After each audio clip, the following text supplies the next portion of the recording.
जय राम जी की। श्री वाल्मीकि रामायण युद्धकांड 67वां सर्ग दूसरा भाग। उन पराक्रमी लक्ष्मण ने कुंभकर्ण के शरीर में 7 बाण धंसा दिए, फिर दूसरे बाण लिए और उन्हें भी उस पर छोड़ दिया। उनसे पीड़ित हुए उस राक्षस ने लक्ष्मण के उस अस्त्र को निःशेष कर दिया। तब सुमित्रा के आनंद को बढ़ाने वाले बलवान लक्ष्मण को बड़ा क्रोध हुआ। उन्होंने कुंभकर्ण के स्वर्ण निर्मित सुंदर एवं दीप्तिमान कवच को अपने बाणों से ढककर उसी तरह अदृश्य कर दिया जैसे हवा ने संध्या काल के बादलों को उखाड़कर अदृश्य कर दिया हो। काले कोयले के ढेर की सी कांति वाला कुंभकर्ण लक्ष्मण के स्वर्ण भूषित बाणों से आच्छादित हो मेघों से ढके हुए अंशुमाली सूर्य के समान शोभा पा रहा था।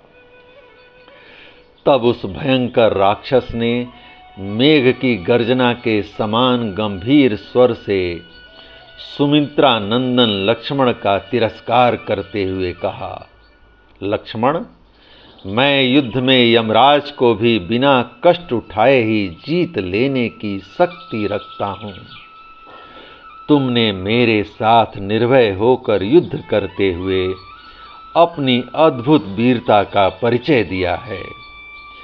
जब मैं महासमर में मृत्यु के समान हथियार लेकर युद्ध के लिए उद्यत हूँ,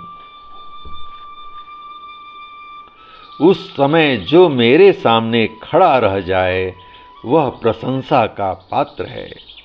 फिर जो मुझे युद्ध प्रदान कर रहा हो उसके लिए तो कहना ही क्या। ऐरावत पर आरूढ़ हो संपूर्ण देवताओं से घिरे हुए शक्तिशाली इंद्र भी पहले मेरे सामने युद्ध में नहीं ठहर सके हैं। सुमित्रा नंदन, तुमने बालक होकर भी आज अपने पराक्रम से मुझे संतुष्ट कर दिया, अतः मैं तुम्हारी अनुमति लेकर युद्ध के लिए श्री राम के पास जाना चाहता हूँ। तुमने अपने वीर्य बल और उत्साह से रणभूमि में मुझे संतोष प्रदान किया है, इसलिए अब मैं केवल राम को ही मारना चाहता हूँ, जिनके मारे जाने पर सारी शत्रु सेना स्वतः मर जाएगी। मेरे द्वारा राम के मारे जाने पर जो दूसरे लोग युद्ध भूमि में खड़े रहेंगे, उन सब के साथ मैं अपने संहारकारी बल के द्वारा युद्ध करूंगा। वह राक्षस जब पूर्वोक्त बात कह चुका, तब सुमित्रा कुमार लक्ष्मण रणभूमि में ठठाकर हंस पड़े और उससे प्रशंसा मिश्रित कठोर वाणी में बोले, वीर कुंभकर्ण, तुम महान पौरुष पाकर जो इंद्र आदि देवताओं के लिए भी असह्य हो उठे हो, वह तुम्हारा कथन बिल्कुल वैसा ही झूठ है। मैंने स्वयं अपनी आंखों से आज तुम्हारा पराक्रम देख लिया। ये रहे दशरथ नंदन भगवान श्री राम, जो पर्वत के समान अविचल भाव से खड़े हैं। लक्ष्मण की यह बात सुनकर उसका आदर न करते हुए महाबली निशाचर कुंभकर्ण ने सुमित्रा कुमार को लांघकर श्री राम पर धावा किया। उस समय वह अपने पैरों की धमक से पृथ्वी को कंपित किए देता था। उसे आता देख दशरथ नंदन श्री राम ने रौद्रास्त्र का प्रयोग करके कुंभकर्ण के हृदय में अनेक तीखे बाण मारे। श्री राम के बाणों से घायल हो वह सहसा उन पर टूट पड़ा। उस समय क्रोध से भरे हुए कुंभकर्ण के मुख से अंगार मिश्रित आग की लपटें निकल रही थीं। भगवान श्री राम के अस्त्र से पीड़ित हो राक्षस प्रवर कुंभकर्ण घोर गर्जना करता और रणभूमि में बानरों को खदेड़ता हुआ क्रोधपूर्वक उनकी ओर दौड़ा। श्री राम के बाणों में मोर के पंख लगे हुए थे, वे कुंभकर्ण की छाती में धंस गए। अतः व्याकुलता के कारण उसके हाथ से गदा छूटकर पृथ्वी पर गिर पड़ी।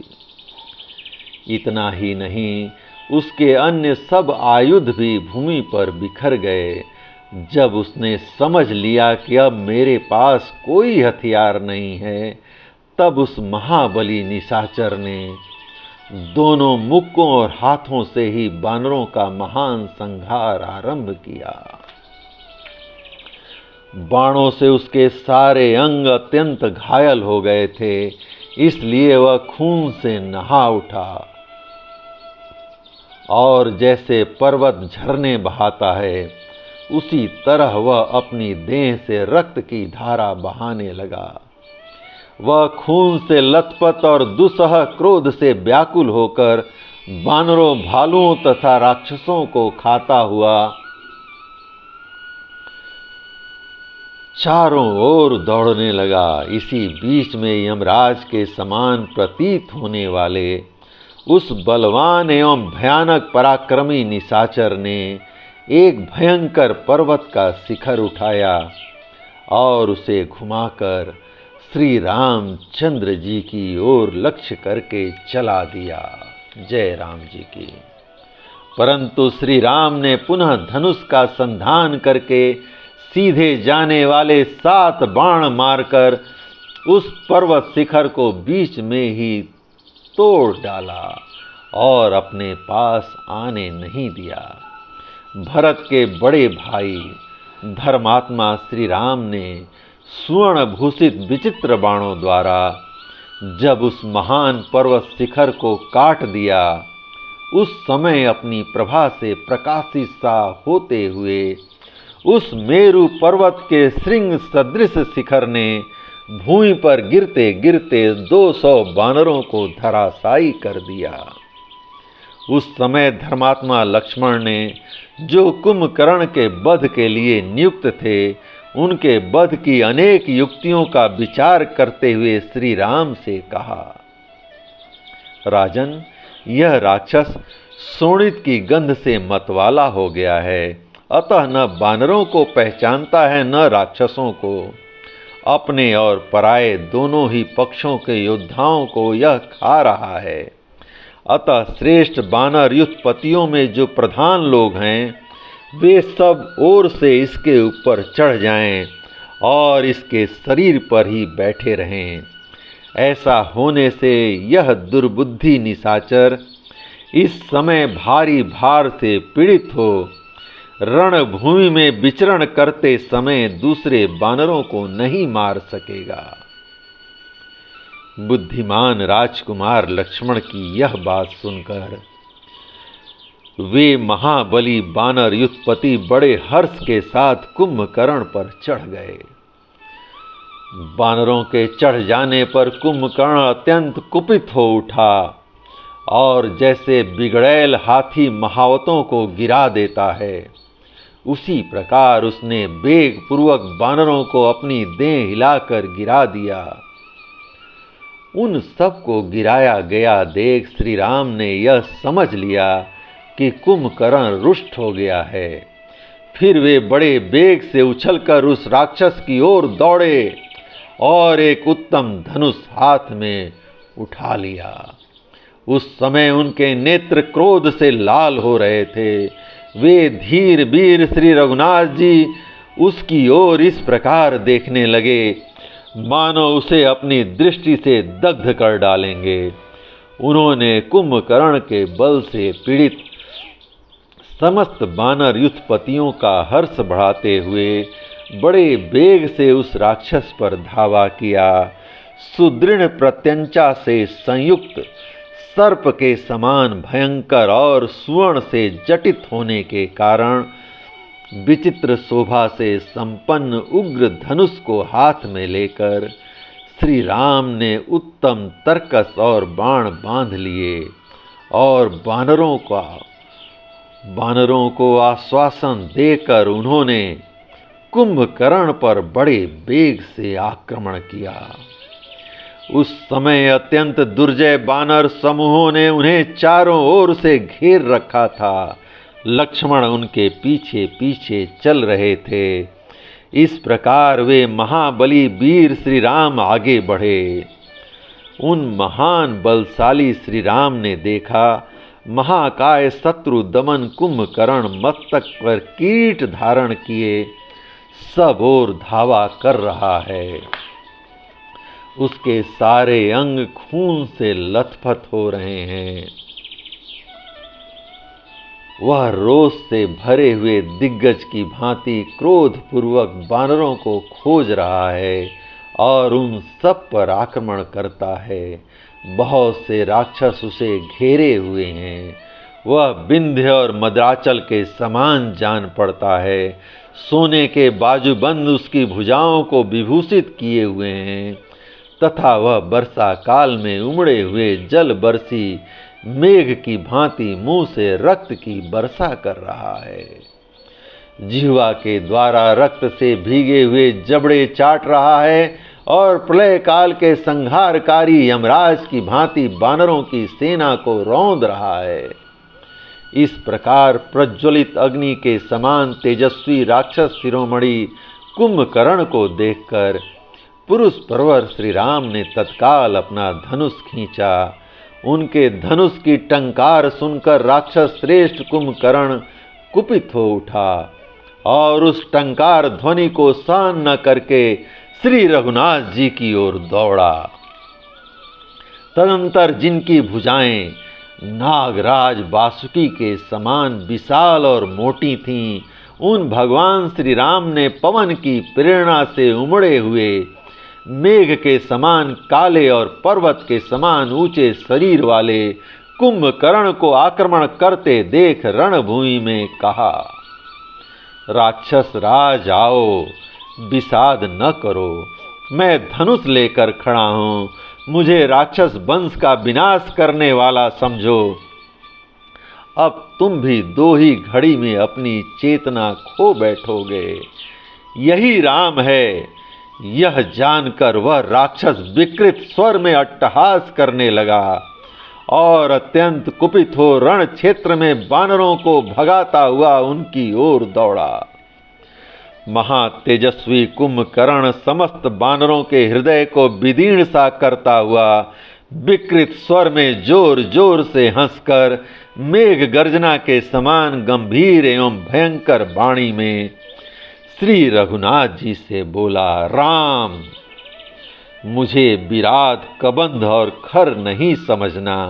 मैं मारीच और बाली भी नहीं हूँ। यह कुंभकर्ण तुमसे लड़ने आया है। मेरे इस भयंकर एवं विशाल मुद्गर की ओर देखो। यह सब का सब काले लोहे का बना हुआ है। मैंने पूर्व काल में इसी के द्वारा समस्त देवताओं और दानवों को परास्त किया है। मेरे नाक कान नीचे से कट गए हैं, ऐसा समझकर तुम्हें मेरी अवहेलना नहीं करनी चाहिए। इन दोनों अंगों के नष्ट होने से मुझे थोड़ी सी भी पीड़ा नहीं होती है।